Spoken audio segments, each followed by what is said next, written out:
ಎಲ್ಲಿ ಬಂದ ಈಗ ಮಾತಾಡು. ಎಲ್ಲಿ ಬಂದು ಪೋತ ಅಲ್ಲಿ. ಅಲ್ಲೇ ನಿನ್ನ ಹೆಸರೇನು? ಮೋಹಿತ್. ಯಾವ ಊರು? ನಿಮ್ಮೂರ ಹೆಸರೇನು?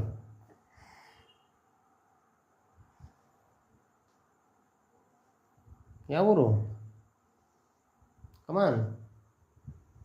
ಮಾಮಿಗೆ ಹೋಗಿದ್ದಲ್ಲ, ಏನಾಯ್ತು ಮಗ? ಮುಡಿ ಕೊಟ್ಟ? ಮುಳಿ.